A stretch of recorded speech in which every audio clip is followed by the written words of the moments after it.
Buenas, bienvenidos al episodio número 7 de Análisis No Oficial, el programa de televisión que se transmite por YouTube, porque en Nicaragua solo no hay Creo televisión, que ya solo hay deberíamos de YouTube. quitar los apellidos y decirle solo el programa, pues no sé, El programa, el ¿qué parece? programa, porque mira, lo pueden oír en un podcast, o lo ven en su computadora, o lo ven en su teléfono. Lo más probable es que nadie lo esté viendo en una televisión, pero Yo veo los programas de YouTube, perdón, los programas de vos lo ves en televisión, televisión. yo los veo en Bueno, yo televisión. también, pero también nosotros Ah, somos ¿viste? señores. ¿Viste? Nosotros Ok, ya estamos adelantito en la vida, maje. le habla Manuel Díaz y me acompaña como siempre. Juan Carlos Ampie. Y el día de hoy vamos a hablar de economía, porque percibo.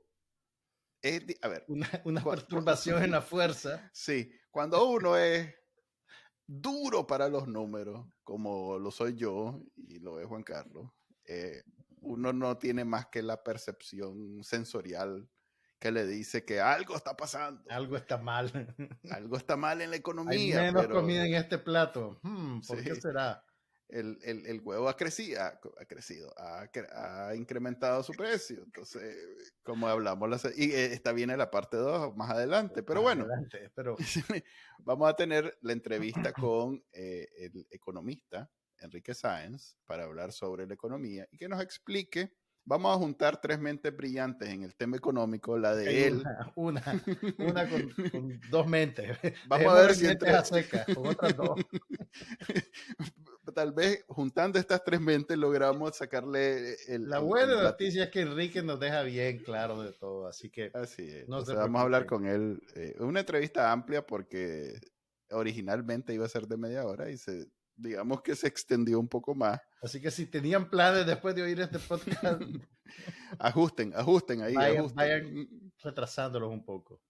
Ok, y después de esa entrevista, pues ya saben que viene el segmento del IPEGUE, pero antes tenemos lo más importante, lo que ha leído la gente, lo que más ha leído y visto la gente en las noticias de Nicaragua, en Trending Nicaragua. Vamos. Estas son las noticias más leídas en Trending Nicaragua del viernes 3 de febrero. 100% Noticias presenta la historia de Leoncio Arauz, un migrante que después de 5 años patrocinó a su hermana en una aplicación al programa de paro humanitario a Estados Unidos. Confidencial reporta sobre la prohibición que el gobierno emitió a la rotulación de precio en dólares para comerciantes nicaragüenses. La prensa confirma que el comisionado Fidel Domínguez no está detenido en el Chipote y analiza la ola de desinformación alrededor de los cambios en la policía. Artículo 66 toma nota de los cambios orientados por el cardenal Leopoldo Brenes en 14 parroquias del país. Divergentes analiza el desempeño económico del país y califica las optimistas proyecciones del régimen como un espejismo. Estos son los videos más vistos en YouTube. Nicaragua Investiga encuentra referencias a posibles revisiones a las pensiones del INS en el último informe del Fondo Monetario Internacional. Café con Voz puntea con su jueves de redes y superchats. El reporte de esta noche presenta los resultados del nuevo índice de corrupción de Transparencia Internacional, que ubica a Nicaragua como uno de los países más corruptos del mundo. Suscríbase a Trending Nicaragua en el canal de YouTube y la página web de Bacanal Nica. Y en el segmento de entrevistas de análisis no oficial, tenemos el día de hoy a un destacado economista con muchos posgrados y maestrías y esas cosas, que viene a complementar la experticia que tenemos Juan Carlos y yo en el tema económico, porque hay Más que bien a aceptarlo. suplirla ante nuestra total carencia de experticia. No, pues, a ver, digamos que nos pone una suma con resta y nos toma sus buenos minutos resolverla. Entonces hemos invitado a Enrique Sáenz, alguien que tiene sus programas y cuidado, más bien tiene más audiencia que nosotros en este programa para que nos cuente cómo está la economía en Nicaragua en este 2023. Que yo que he estado haciendo el Trending Nicaragua me he fijado que hay muchas noticias que tienen que ver con el Banco Central, recientemente con el FMI, ahora con el INS. ¿Qué significa todo esto, Enrique? Que, bueno, primero bienvenido y contanos qué pensás de estas noticias económicas, si tienen algún significado todas en conjunto o simplemente son noticias que han venido saliendo sin ninguna conexión.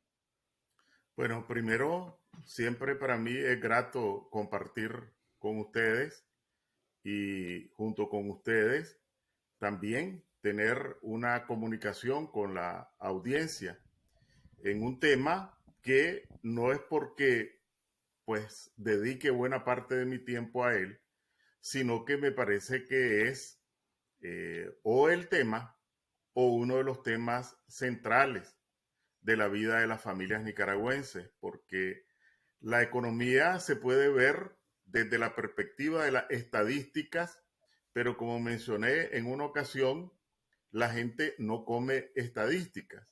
Esas estadísticas solamente tienen sentido cuando las ves aterrizadas en familias o en empresas, que al final es la principal medición, el principal criterio sobre el éxito o fracaso de una gestión económica y social de cualquier gobierno que sea. Por otra parte, me parece que es muy relevante, además de esa dimensión humana, desde el punto de vista político, porque allí el régimen libra una batalla, desarrolla un conjunto de campañas embusteras, pero que a diferencia de los otros temas, derechos humanos, los aspectos internacionales, etcétera, no hay mucho en términos de generación de opinión que desnude esa campaña embustera de la dictadura. Entonces me parece que es importante desde el punto de vista humano, desde el punto de vista social y desde el punto de vista político. Y empezamos. Primero, uno de los ejes de la campaña de la dictadura es, bueno, tienen una economía robusta y que creció este año el 4%. ¿Qué significa? Este año, el ¿Ah? 2022, ¿verdad? En el 2022, sí. Sí, todavía Okay. uno en el arranque no, sigue sintiendo que está en el mismo año, ¿verdad? Es Entonces, en el el único número 2022, con el que lo voy a corregir, no se preocupe. Es el único que me sé así bastante bien. ¿en qué año estás? Déjelo ¿Qué año Entonces, tener estoy? este triunfo, don Enrique. Déjelo tener. entonces que creció el 4%. Eso es un crecimiento aceptable en términos macroeconómicos y comparados con otros países. Pero esa solo es una parte de la historia si creemos en ese crecimiento del 4%. Pero, ¿qué es lo que no dice los voceros, los sirvientes? Digo yo, uno les dicen, vos les decís servidores públicos por tu formación de abogado. Yo les digo Sí. sirvientes, ¿verdad? Okay. Entonces, ¿qué es lo que Un no saludo a dicen los los sirvientes sirvientes? públicos que nos escuchan. Allá está el coro. El asunto es que estos son sirvientes familiares, ¿verdad? Entonces, que hay dos formas de medir el crecimiento económico, el Producto Interno Bruto, ¿verdad?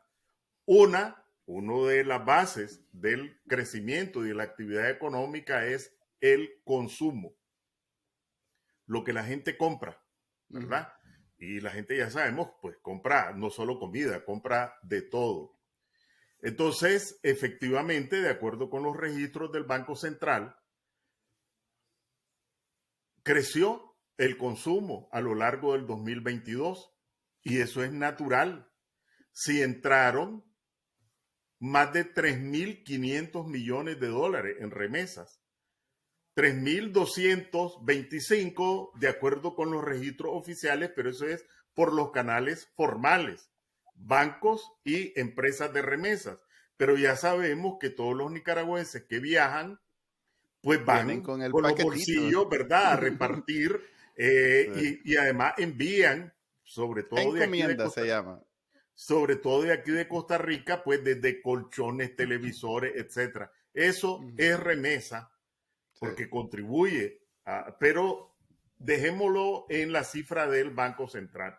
Para el Tres mil tamaño de la quinientos economía de millones. Nicaragua, Ujú. que entre esa magnitud de recursos, pues ese es el motor del consumo, del aumento del consumo, es decir, un factor externo a la gestión económica de la dictadura es lo que impulsa el consumo, porque casi toda esta masa de dólares y de euros va directamente al consumo de la gente, dependiendo del nivel que tenga.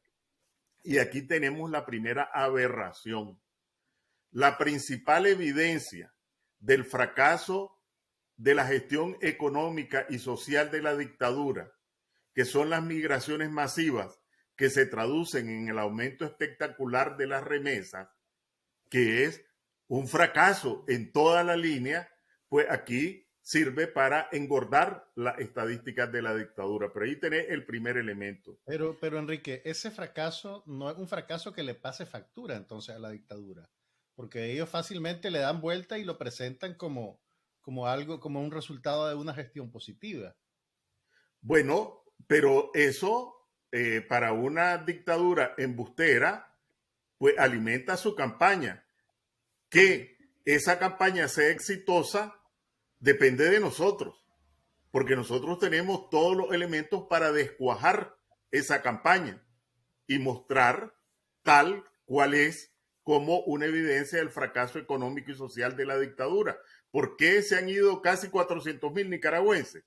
Porque tienen oportunidad, empleo, mejores salarios, etcétera. En Nicaragua no, porque casi podría decir que hay una política deliberada de la dictadura para que los nicaragüenses salgan y se produzca esta aberración. El nicaragüense que sale se traduce en una semana, en 15 días, en un mes, en dólares que van al Banco Central, que también se transforman en impuestos, porque el consumo pues se grava con impuestos, pero bueno, seguimos con el supuesto crecimiento económico.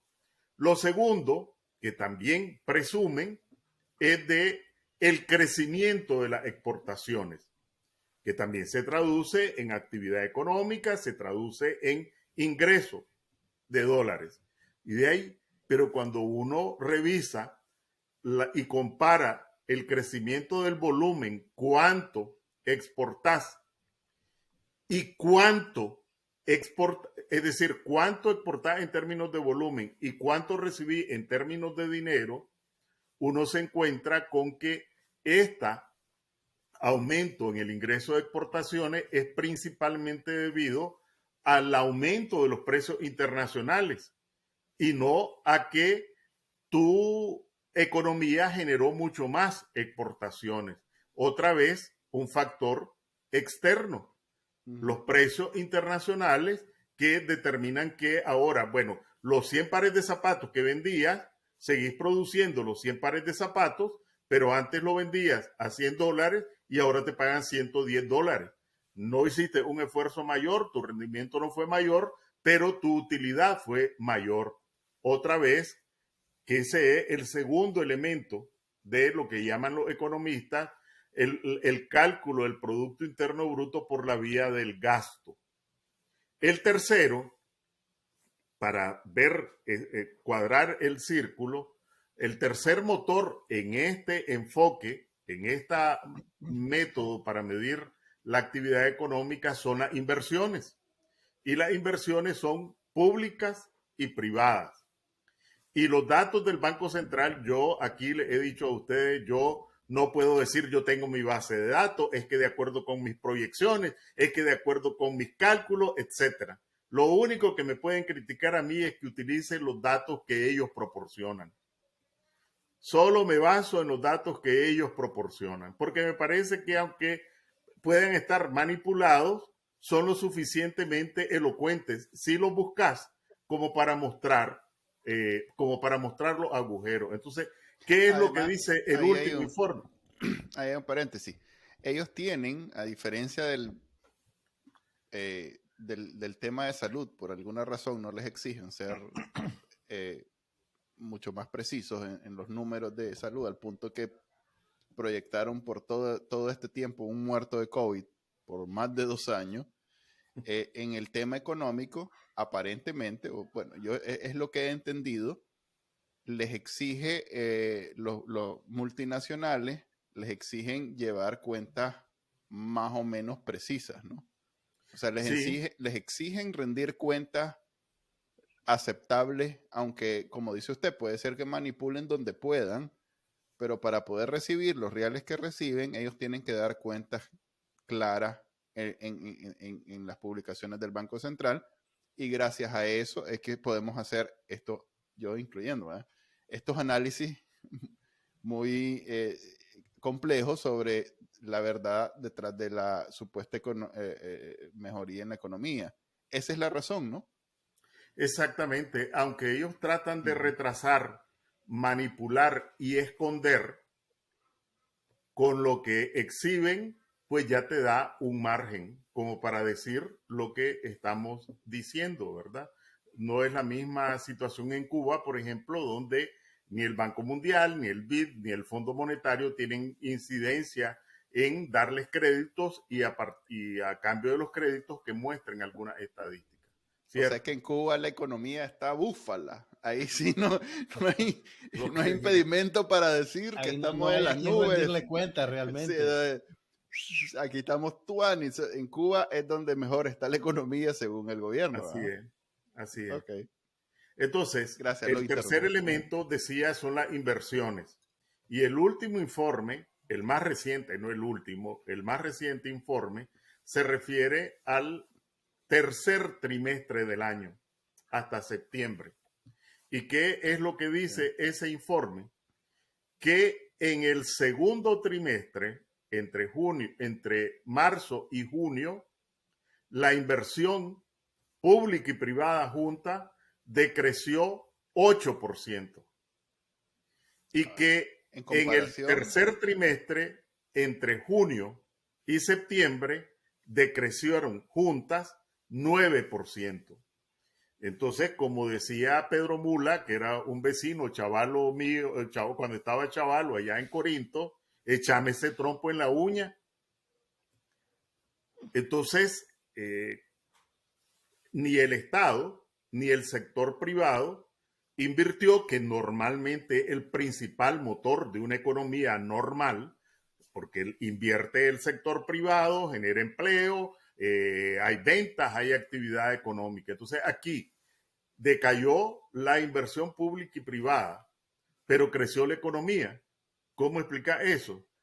Creció la economía por una circunstancia externa y por una política realmente inhumana de expulsar nicaragüenses hacia el exterior. Entonces, eso tiene otra cara. Ahí estamos hablando solo de números, ¿verdad? uh -huh. Pero eso tiene otra cara. La otra cara es cuánto empleo generó, cuántos trabajadores tuvieron Que lo oportunidad sacamos a partir laboral. del INS. Lo sacamos a partir del INS. No, no, en parte sí, ¿No? en Ok. parte no, ¿verdad? Porque esta Uh es -huh. otra parte de la historia. La, el sector económico está dividido, una forma de dividirlo es lo que le llaman economía formal y economía Uh -huh. informal. La economía formal son las empresas que están registradas en la Dirección General de Ingresos, tienen registro sanitario, están inscritos en la alcaldía, y los trabajadores y la empresa está inscrita en la seguridad social. Y la economía informal, pues el taller de mecánica, el que lava, La pues, pulpería, etcétera. etcétera. Pero resulta de Uh que en -huh. el caso de Nicaragua, aproximadamente el 20-21% de la población laboral está inscrita en la seguridad social. ¿Qué significa esto? Que el 80%, 8 de cada 10, están en la economía informal. ¿Qué significa Uh eso? -huh. Que si te quebra un pie, no hay Va ninguna al centro de pensión salud. que recibas, aunque sea mínima. Que si la señora sale embarazada, pues no tiene ni descanso prenatal ni postnatal, ningún Uh -huh. tipo, 80% de la población laboral. Y eso, pues, eso sí se saca allí sí tenemos que hacer una operación de tercer grado. Si hay 883.000 afiliados es y la difícil población para nosotros. económicamente activa es 3.300.000, ¿cuál es el porcentaje? 883 de 300, etcétera, y entonces te da 20%. No la hagas, no saqué la computadora para examinarme. Ahora, Enrique, a propósito de la seguridad social, esta semana una de las noticias más leídas, según Trending Nicaragua, tiene que ver con las reacciones de economistas independientes, como por ejemplo vos, al último informe, a las correcciones, al último informe del Fondo Monetario Internacional. Y uno de los acápites tiene que ver también con un inminente ajuste a las pensiones en la seguridad social.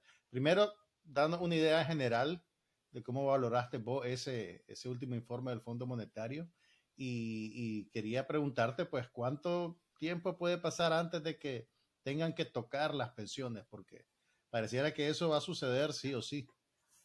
Bueno, primero que esto que mencionaba de la economía formal y la economía informal está directamente relacionado con lo que vos estás preguntando. Porque ¿cuál es el principal gasto del INS? Las pensiones, ¿verdad? ¿Con qué se financian las pensiones del INS en una situación normal? Con las cotizaciones de los trabajadores activos. Si vos tenés que solamente el 20% de tu población laboral está en el seguro, allí tenés un bache gigantesco, ¿verdad? Entonces, tu primer desafío es generar oportunidades de empleo formal. ¿Por qué? Porque si vos lográs subir la tasa de afiliación del 20% al 30%, que en lugar de tener 20, tenés 30, en Costa Rica tenés 90%, ¿verdad? Con solo eso, ya prácticamente resolviste una buena parte de las angustias actuales del INS.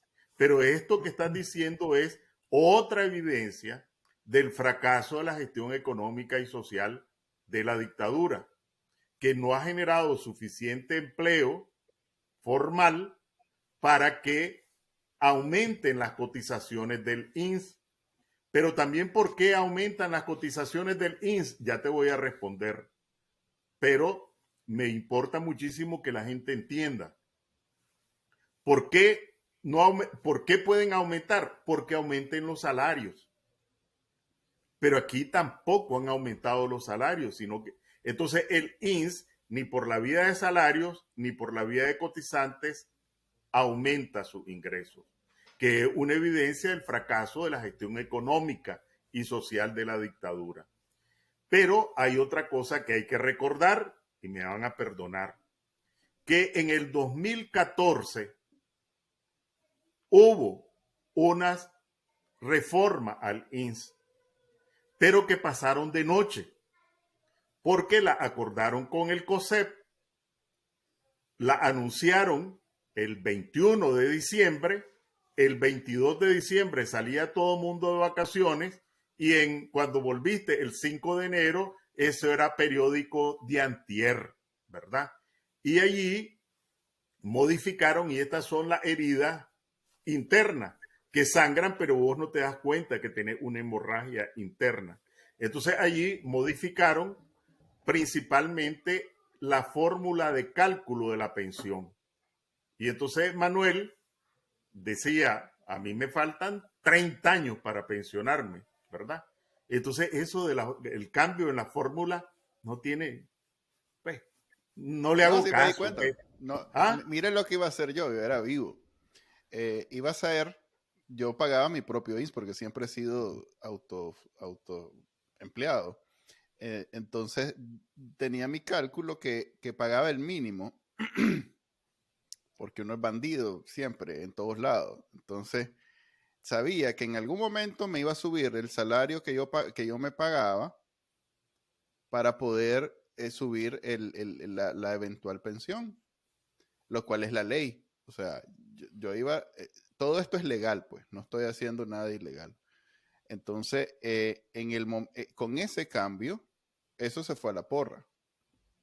Porque ya no eran, creo que eran 10 años o una cantidad de cotizaciones las que usaban como promedio para subir, para establecer cuánto era la pensión de cada quien.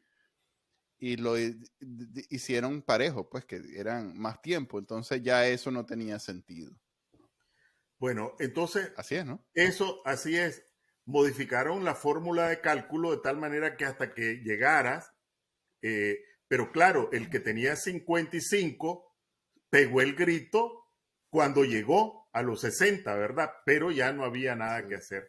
Entonces, no olvidamos que hubo una pensión y hubo declaraciones de los sirvientes de Ortega diciendo que con esa reforma, problema resuelto, ¿verdad? Y que con eso llegábamos hasta el 2034, creo que decían. Y que entonces ya iba a haber generado la economía, pues con la economía cristiana, socialista y solidaria, bojotes de trabajadores que iban a tener al INS pues, en las nubes. Eso fue en el 2014. No olvidamos también que en el 2018, en realidad a finales del 2017, el Fondo Monetario, este que estás mencionando, vino, igual que vino ahora, e hizo unas recomendaciones para el INS. Ahí están. Uno entra al sitio del Fondo Monetario y aparecen las recomendaciones. Y el gobierno cristiano, socialista y solidario, antiimperialista, y aplicó neoliberal, además. Aplicó de pe a pa, como decía el tío Panchito, ¿verdad? La receta neoliberal. Eso fue en abril. Y recordemos que ese fue el detonante del estallido de abril. Entonces, los burócratas del fondo vinieron, examinaron, dijeron, aquí hay que amputar aquí, para que quede la cabeza y tal vez un ojo viendo. Esta gente, los mismos sirvientes de Ortega, pues le llevaron a Ortega, que no sabe mucho de esto, ¿verdad? Y pues no es que esté eximiéndolo de responsabilidad, ¿verdad? El hecho de ser ignorante no te exime de responsabilidad. Y pues impuso. Y recordemos pues que venía para atrás, que venía para adelante. Entonces, lo que quiero decir es que es importante repasar la historia porque esto que vos estás preguntando ya pasó 2 veces en Nicaragua. Sí. En consecuencia... Y aquí hay un detallito que usted no lo menciona, pero que es importante incluirlo, que es toda la corrupción que ha tenido el INS antes de los sandinistas, después de los sandinistas y hoy en día también. O sea, hay construcción, inversiones que han hecho, que han sido un fracaso y que se han convertido en deuda. Pero acordate que don Enrique entregó el INS con un superávit, ¿verdad, Enrique? Así es. Bueno. Sí, pero las inversiones que hizo don Enrique, que en ese momento era un superávit, pero no, yo no digo que es culpa de todo, de don Enrique que los sandinistas hicieron lo que hicieron con el INS. Lo que quiero decir es que el INS, con esa capacidad que tiene de invertir, digamos que no siempre es una inversión como podrá ser la del ejército, que esa sí va siempre, Tuani, a ganar en la bolsa de Nueva York. Las del INS no son así. ¿Ya? Bueno, pero yo creo que es más que eso, Manuel.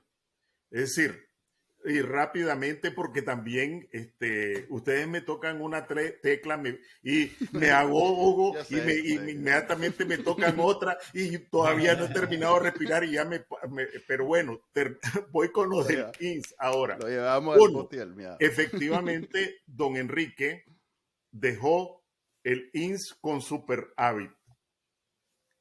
Rápidamente lo convirtieron en déficit, lo que le llaman la parte operativa, entre otras razones, porque en tiempos de doña Eda Calleja, creo que se llamaba, sí, doña Eda, los gastos del INS representaban el 6% de los ingresos, los gastos administrativos, etc.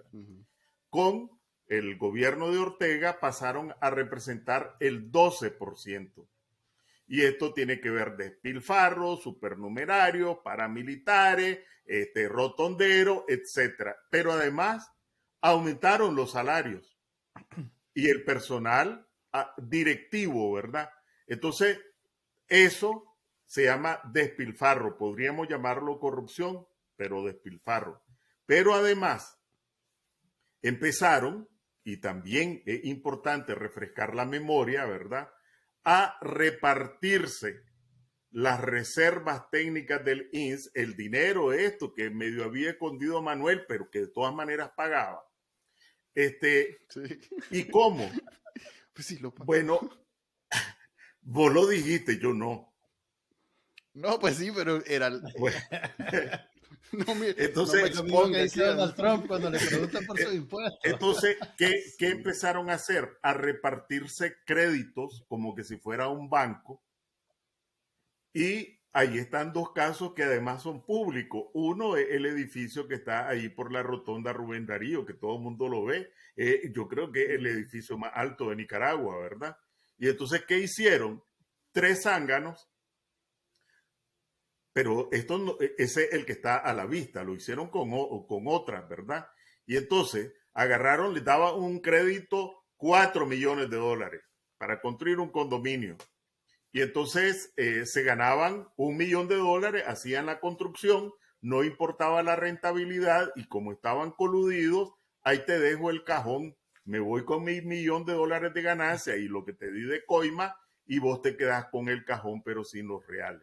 Entonces lo segundo no solo fue el déficit operativo, sino que acabaron con las reservas del INS.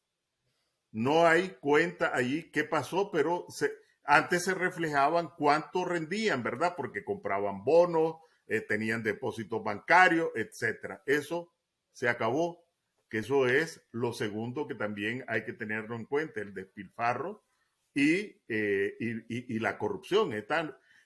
Estas no son inversiones malas que se equivocaron, etcétera, Ajá, sino de correcto. que fue parte de la repartidera. Ustedes se acuerdan cuando apareció Bayardo Arce, que habían llegado a un acuerdo con los bancos para que los bancos con dinero del INS prestaran para la construcción de viviendas. ¿Con cuánto se quedaron los bancos ahí? Porque esa no fue una obra generosa. Pero por lo menos eso fueron inversiones, ¿verdad? Onerosas para los asegurados y para los prestatarios. Pero bueno, entonces ahora que el INS anuncia esto, quiere decir simplemente que como no resolviste las causas, las consecuencias ahí las tenés, pero la irresponsabilidad, y yo celebro que vos lo estés planteando, es que el Fondo Monetario venga otra vez con la misma receta que costó muertos, sangre y todavía estamos pagando la cuenta, ¿verdad? Pero Exilio, Enrique, migrante, etcétera. Y entonces, pero esa es la otra cosa. Nosotros tenemos que responsabilizar a Ortega, pero no pueden quedar impunes los burócratas del Fondo Monetario eso es lo que frente te iba a a... preguntar. ¿Acaso todo eso que vos nos decís y que está bien claro y que ha sido reportado por los medios independientes a lo largo de los años, eso no entra en el radar del Fondo Monetario del todo? Es que no les Bueno, pagan para eso. Es como el del es BESIR decir, que dice, él si solo vos no le ve... pasas la factura, y te pongo un ejemplo ahorita, ¿verdad? Y aquí me voy a tirar al charco. En esta no me están aventando, pero me voy a tirar al charco. Pues dale. ¿Verdad?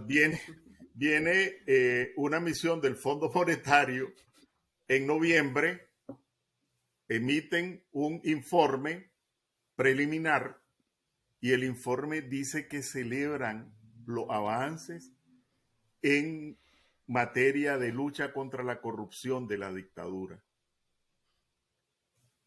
Y dicen que celebran la política de potenciación de los recursos humanos.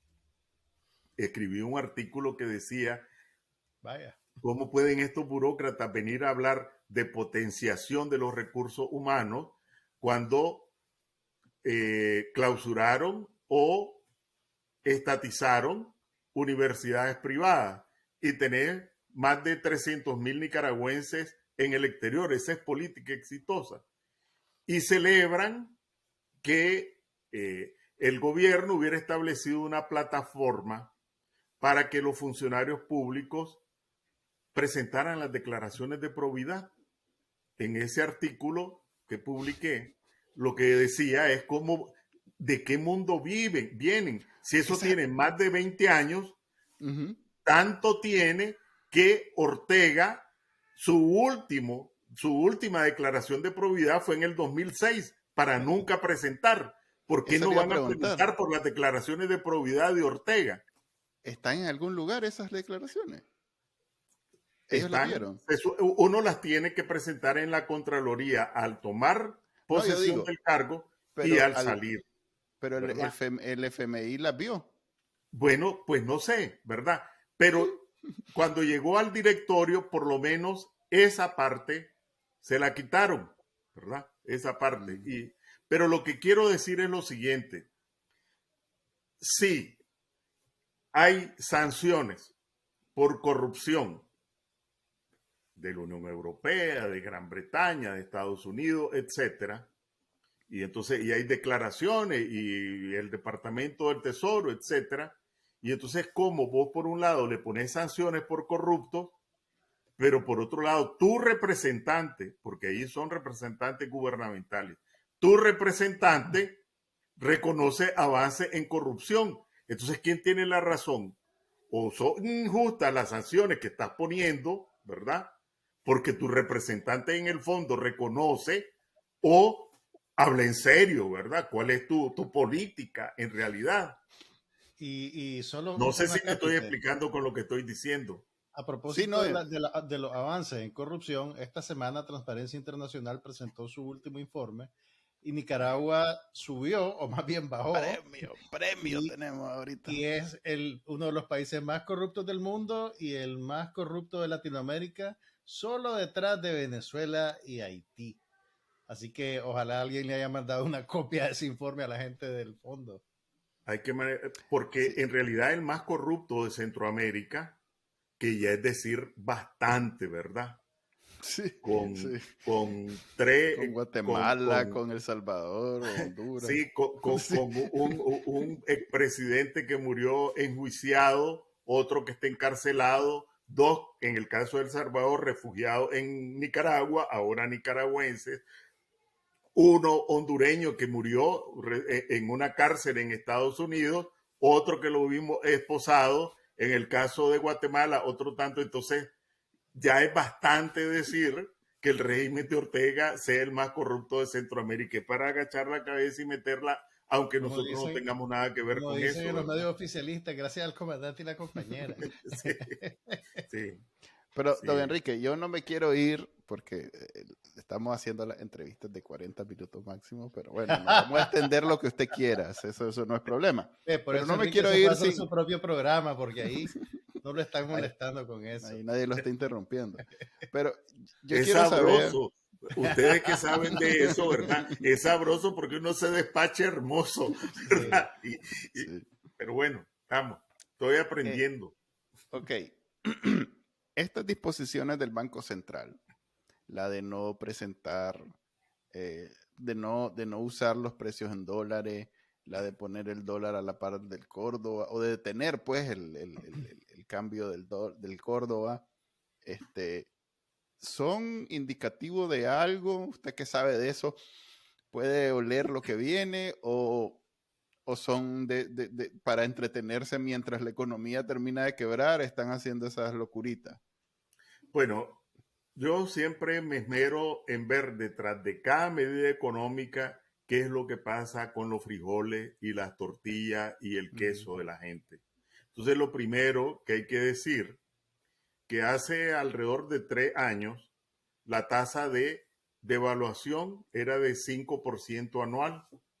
¿Qué significaba eso? Que un pensionado del INSS que tenía una pensión, la pensión promedio era 6,000 córdobas, con el 5% recibía un ajuste en octubre, noviembre de 300 córdobas. Se lo vinieron bajando en octubre de este año con la tasa de deslizamiento del 2%, su ajuste fue pongamos que 7.000 o el de los 6.000. En lugar de tener el ajuste de 300, es de 120 córdobas. Esto lo medí en frijoles que no llegan a tu mesa, en queso y en tortilla que no llega a tu mesa. Y si ahora lo baja al 1%, quiere decir que si tenés, otra vez volviendo al de 6.000, va a ser 100 córdobas, ¿verdad? Este año. Antes eran 300, ahora 100, por una medida monetaria. Y entonces cuando se habla del deslizamiento, ¿y eso qué tiene que ver con los frijoles? Bueno, eso tiene que ver con los frijoles, con los más de 300,000 pensionados. Eso es uno. Pero, además, estábamos hablando de las remesas. Estos miles de millones ahora en remesas, el que recibía las remesas la iba a cambiar en Córdoba, ¿verdad? Y le daba, si eran 5 la devaluación anual, pues recibía en proporción a ese ritmo de devaluación. Ahora, con el 1%, con los $150 que te mandan, va a recibir menos Córdoba, menos compra en la pulpería. Entonces, detrás de esa maniobra monetaria, lo que tenés es que el que recibía va a tener menos tortilla y menos frijoles. Para que compre la misma cantidad de tortilla y frijoles, el que está en el exterior va o tener que apretarse la faja o mandar más reales. Y entonces ahí tenés el fondo de uno de los fondos, no es el único, de una de esas operaciones. Como una de las principales fuentes es las remesas, sin decirlo, forzar a los nicaragüenses en el exterior a mandar más remesas para que los que están aquí no coman más, reciban más dólares para comer lo mismo, claro, o menos, ¿verdad? Entonces, esa es una de lo que está detrás. Pero en este informe del Fondo Monetario hay una mención que me llevó a poner un tuit que puse hoy, ¿verdad? Y es que hablan de esta manera, dicen en una frasecita, se acercaría a un tipo de cambio flotante. Eso, para alguien que no es economista, no lo puede descifrar.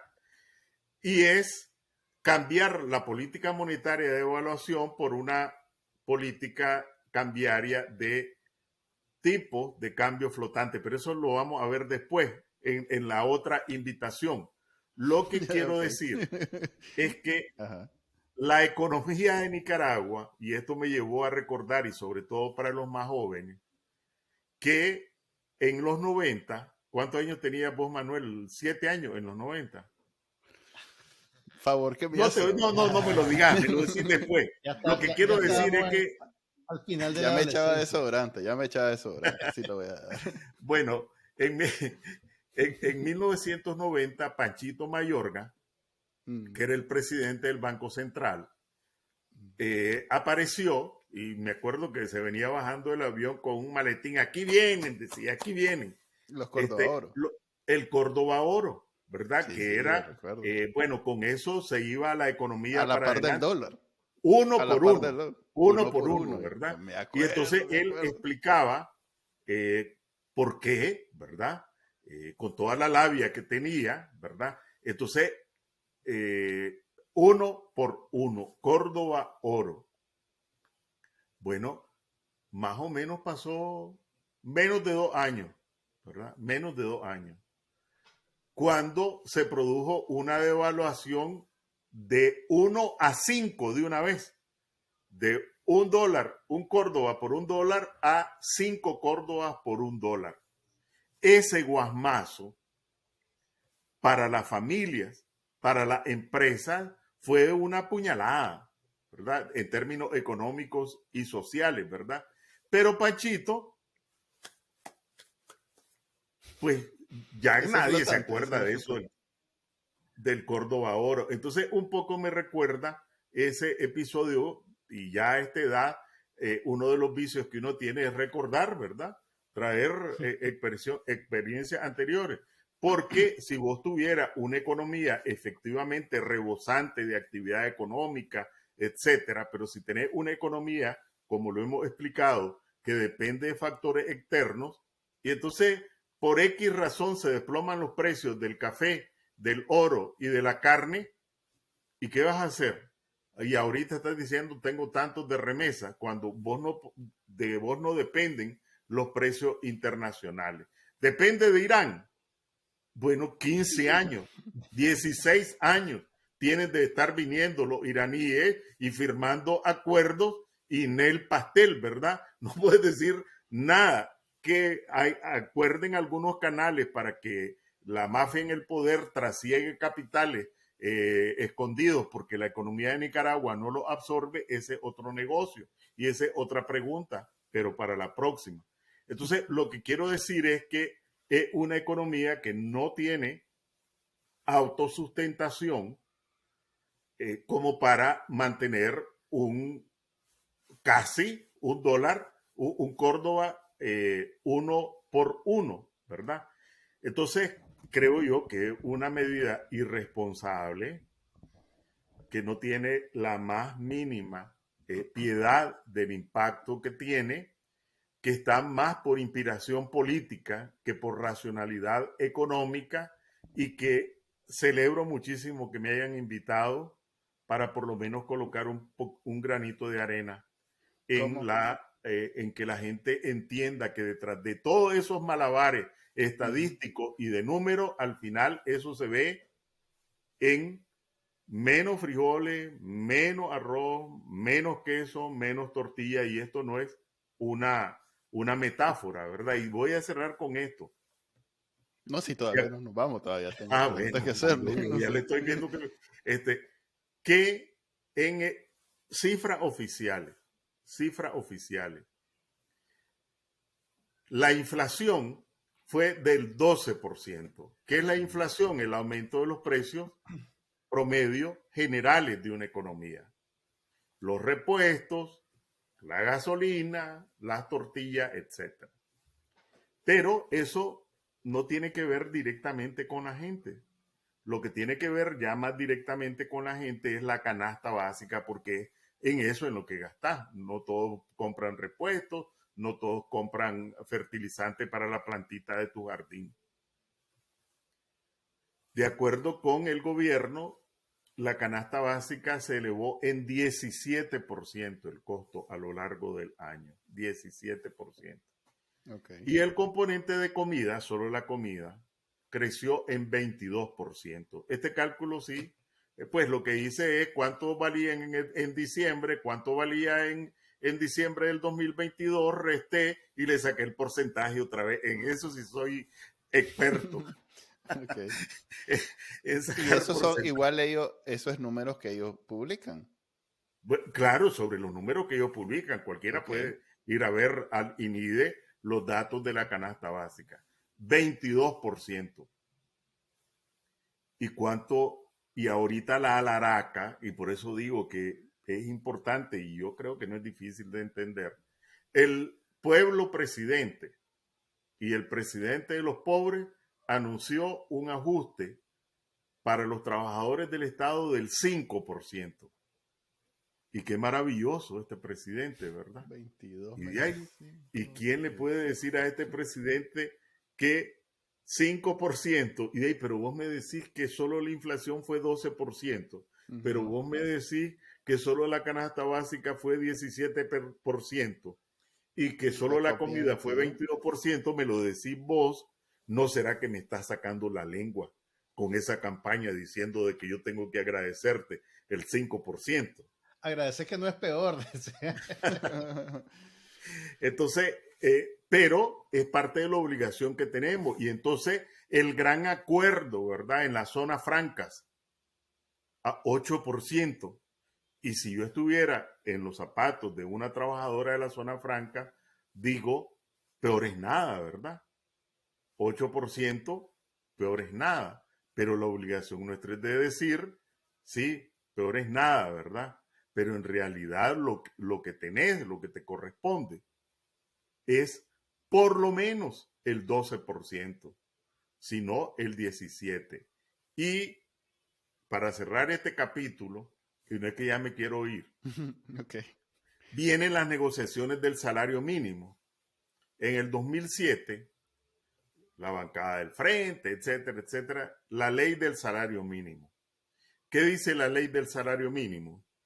Que tiene que hacerse un ajuste del salario mínimo teniendo en cuenta dos elementos, dice de manera taxativa, como diría Manuel. Uno, la tasa de inflación.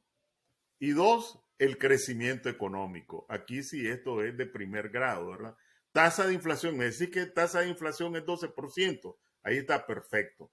Me decís que el crecimiento es 4%, 16%. Solo sumo. Entonces, si vas a cumplir la ley que tu bancada aprobó, tenés que hacerme un ajuste del salario mínimo del 16%.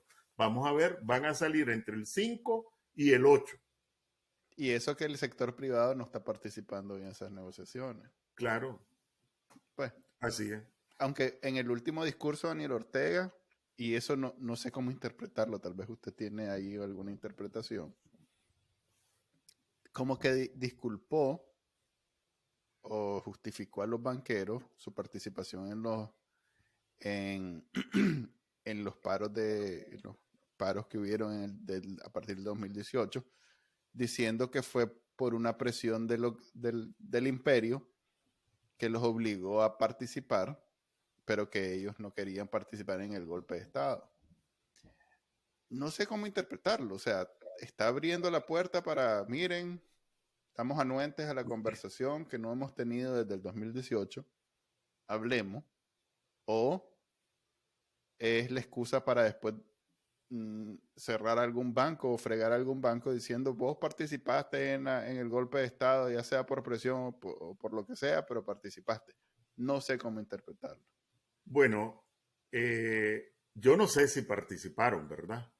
Sí, O no participaron, participaron o en los quienes paros. Pues participaron, etcétera.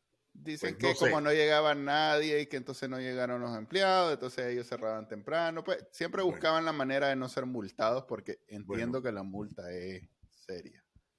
lo que sí sé, y esto pues cualquiera puede desmentirme o confirmarme, es que, y esto lo dice la Superintendencia de Bancos en un informe que si uno lo busca lo va a encontrar, es que la tasa de utilidad de los banqueros en el 2022, mientras todo esto que estamos diciendo pasaba, creció en 20% en relación al 2021. Es decir, mientras el salario de los trabajadores, de los asalariados, mientras la condición de los pequeños, medianos y micro empresarios pasando el Niágara en taburete, los bancos tal vez estaban en un taburete, pero no en el Niágara, ¿verdad? Sino que frente a una piscina o en el mar o una cosa semejante. 20%. Y eso es Fue normal antes de la el crisis. aumento de las utilidades, ¿verdad? Es decir, que tus utilidades crezcan. Imagínate vos, Bacanal Nica, que las utilidades de Bacanal Nica crezcan en Cero, 20%. de cero, el 20% de cero, ¿cuánto es ahí? Ahí más o menos, cero. Cero. No me impresiona eso. No es un buen ejemplo de ese. Los porcentajes no funcionan entonces, conmigo. no, pero es que estoy pensando en otra empresa. Okay. Entonces, imagínate vos que ganabas $1,000 y de un año para otro te suben a $1,200. La pregunta es, ¿cuánto subían normalmente? Pues porque no son negocios Bueno, que terminan tabla. Pues si alguna ganancia deben de tener. claro, alguna ganancia deben de tener, pero mientras todos están yéndosela de a palito Sí. y vos obtenés una ganancia del 20%, pero es que esta no es toda la historia. Entonces, ¿de dónde salen las ganancias de los bancos? De la diferencia, lo que le llaman el margen de intermediación. La diferencia entre lo que pagan por el depósito de los $100, $500, $1,000 o $1,000,000, y la que cobran a los de las tarjetas de crédito, a Al los consumo, empresarios que porque ya trabajan no con crédito, financian etc. nada más que Entre consumo. las tasas que pagan y las tasas que cobran se llama intermediación bancaria. Ujú. Y entonces me fui al banco, al Consejo Monetario Centroamericano, que también por curiosidad a ver los datos que ahí de las márgenes de intermediación comparados del resto de Centroamérica en economías que son más desarrolladas que la de Nicaragua. Y de ahí, ¿y qué me encontré? Que el margen de intermediación de los bancos en Nicaragua era como el doble de Panamá, Es mucho que hay más mayor riesgo, es que hay que el más de El riesgo. Salvador, que el de Costa Rica, etcétera. Y entonces dije yo, ¿y de ahí? ¿Y cómo es que en el país más pobre, que donde está pasando la gente, incluso los empresarios, el Niágara en taburete, esta gente está castigando, porque eso es castigar, ¿verdad? Es Porque el riesgo. exprimís al que tiene los $1,000 y exprimís al que paga su hipoteca, al que paga su tarjeta de crédito, etcétera. ¿Cómo se explica que vos podás tener un margen de El intermediación riesgo, ¿no? mayor que en el resto de Centroamérica? Es el riesgo. ¿Ah? Esa es la explicación, el riesgo. Que como, Bueno, pero como es si un país estamos más en una riesgoso, economía normal, ¿verdad? Entonces, que no salga el presidente del COSEP, ajá, que eso sí. supuestamente representa, ¿verdad? Declarando que esta economía es lo máximo, ¿verdad? Y que la estabilidad, la no sé qué y la no sé cuánto. O que Entonces haga el hablemos con la asterisco. verdad. O que haga el asterisco. Exceptuando los Pero, bancos que están tuani, Ya. pero aquí la economía está una mala. última pregunta, Enrique, si nos puedes decir rapidito tu impresión. Si bien parece que Ortega está abriéndole la puerta a los banqueros, por otro lado, esta semana se anuló la personalidad jurídica de Asobamp, de la, de la asociación, pues, donde ellos se aglutinaban y discutían sus cuestiones de política como grupo económico, como gremio. ¿Cómo interpretás vos ese movimiento? Sí, me resulta extraño que siendo la asociación de bancos, ¿verdad? La imputación que le hace el régimen pública es que no presentaste tu informe, que no presentaste esto, que no presentaste el otro. Lo primero que hay que dilucidar es si es verdad o es mentira, ¿verdad? Porque en la mayoría de los casos Es ha un sido machote que tiene. mentira, Sí, ¿verdad? Claro. tiene un En toda machote la ahí. ONG ha Han sido presentado falso, y no te lo simplemente no se los admito, aceptan. no te lo Sí. admito y después te digo que no me lo entregaste, ¿verdad? Te cerré la puerta, no lo pudiste meter por una ranura, no me notificaste, ¿verdad? Entonces, lo primero es que si efectivamente se trata de una medida de este tipo, es una medida represiva y ellos tendrían que decirlo, no nosotros, ¿verdad? Nosotros, así como dijo el obispo, bueno, no sé si van a hacer lo que dijo el obispo Álvarez. En Telcor fui, le dije, le dejé el papel, le hablé con la señora, le dije a fulano, etcétera. Porque es una imputación, entonces ellos tendrían que ser descargo, ¿verdad? En cualquier caso, que hayan tomado esa medida o represiva o administrativa, cualquiera de las dos, sí es una señal, no es una señal amistosa. Y las señales amistosas con las señales de hostilidad de Ortega normalmente tienen dos orígenes, o castigarte o amenazarte. Y entonces a lo mejor alguien se portó mal y lo está castigando, o alguien que no quiere entrar al redil y le digo, mira esto que puedo hacer. Si seguí así medio coqueto, pues te puedo hacer más. Entonces, viniendo de una persona con las características de Ortega, ni es administrativa, ¿verdad?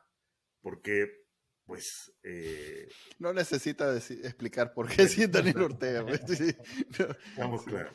Ok, Bueno. ahora sí, la última. bruta. A ver, la migración es win-win, como dicen los gringos, para el comandante. Por un lado, la remesa. Por otro lado, se libera de esos escandalosos en el país.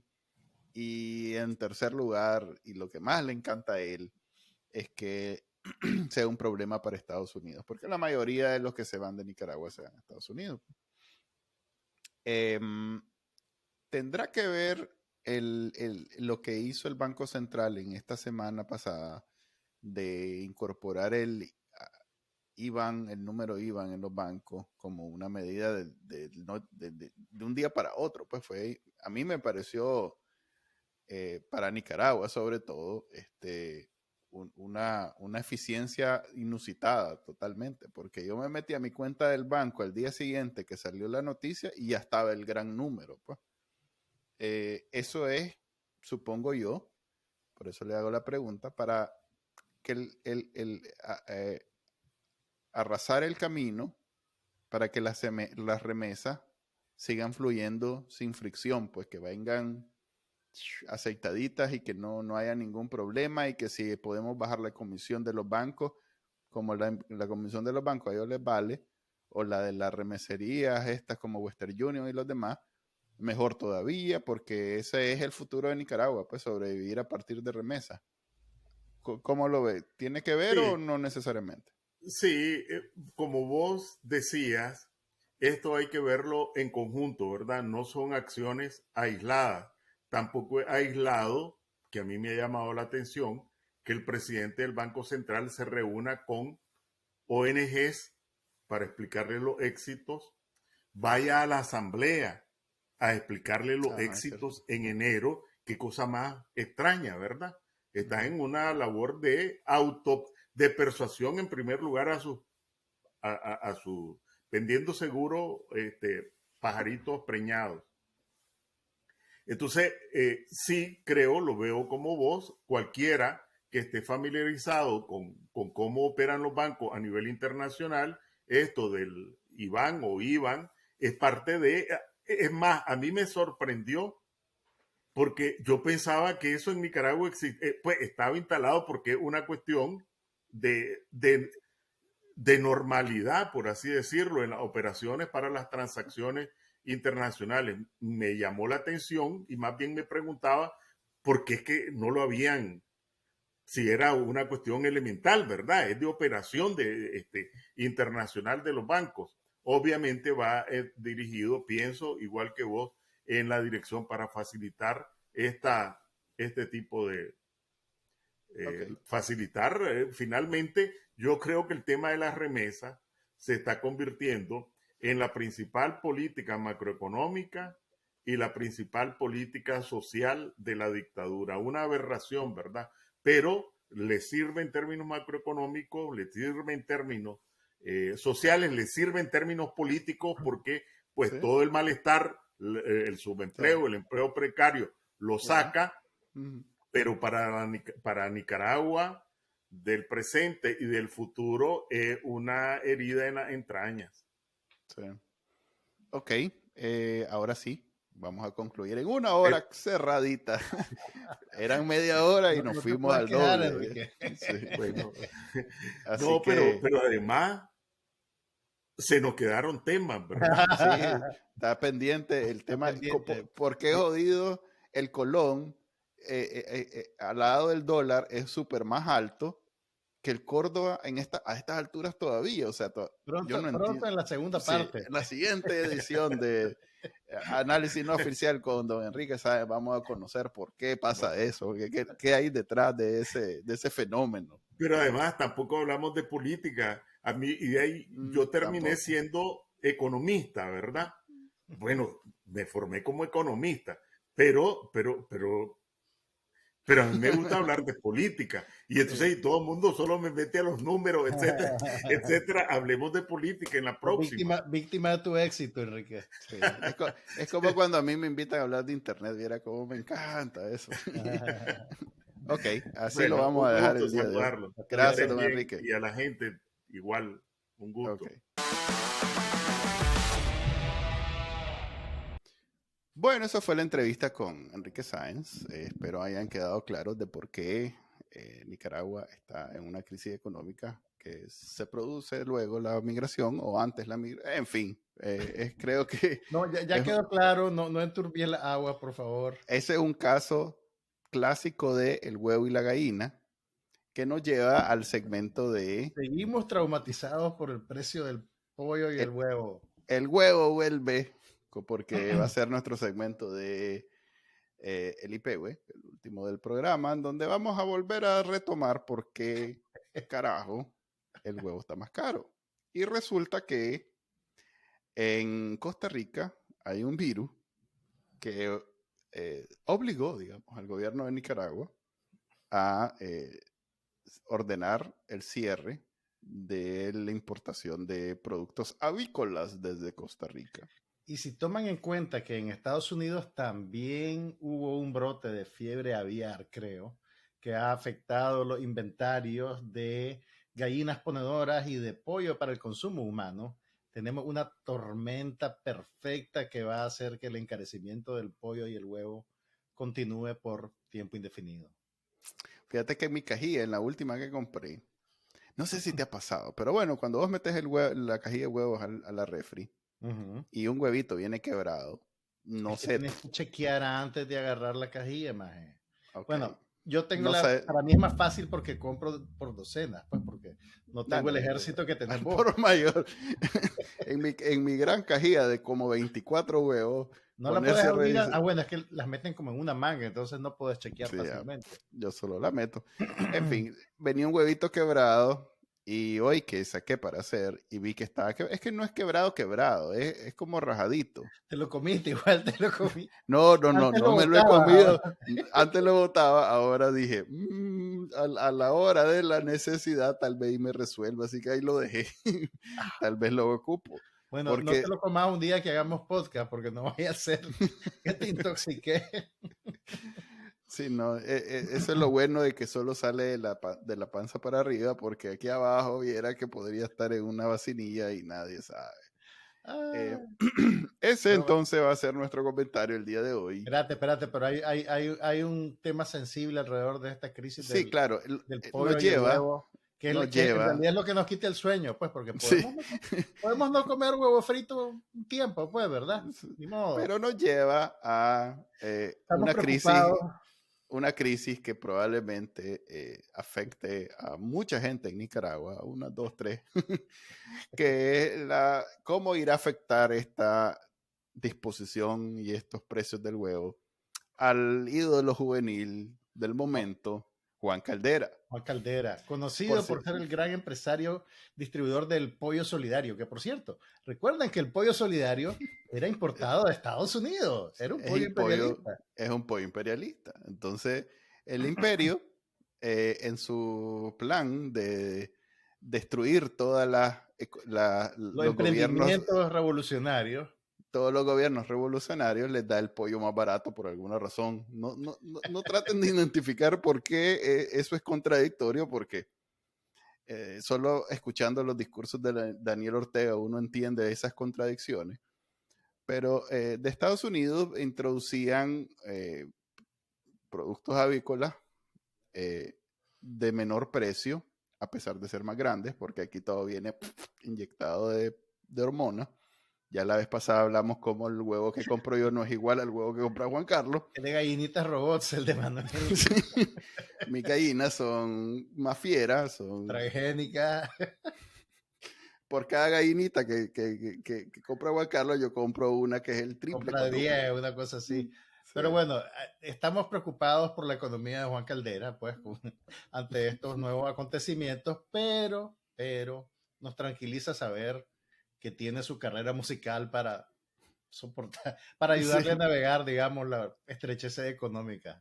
Así es. Él es un autodenominado Sugar Daddy establecido con suficiente. Bueno, tiene un hijo ahí que lo estuvo demandando y que le estuvo robando reales y yo no sé, uno de esos casos que deberían de dilucidarse en privado, pero que como él es youtuber e influencer y cantante ídolo juvenil, lo hacen público. No me di cuenta de eso, maje. No Me te vas diste a cuenta. salir a buscar.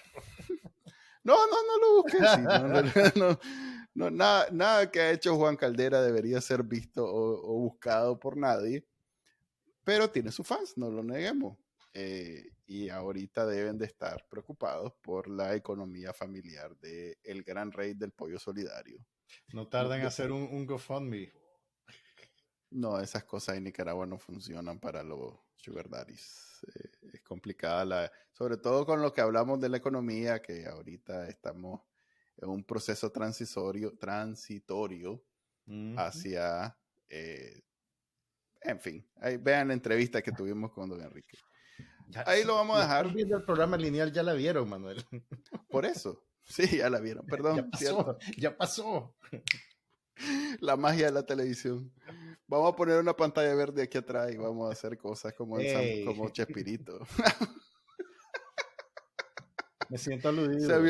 Se me olvida que vos ya sos un gran experto en el tema de la veterano de la pantalla verde. Pantalla verde, cierto. Ok, aquí lo dejamos. Nos vemos la próxima semana. Ahora sí, la próxima semana. Este es el del viernes. Ya saben que pueden ver este episodio y todos los episodios de Análisis No Oficial en YouTube, en el canal de YouTube de Bacanal Nica, y pueden escucharlo. Promesa que lo vamos a publicar también en tiempo. Escuchar en la versión solo audio en los directorios de podcast. Nos vemos la próxima semana. Bye. Hasta luego.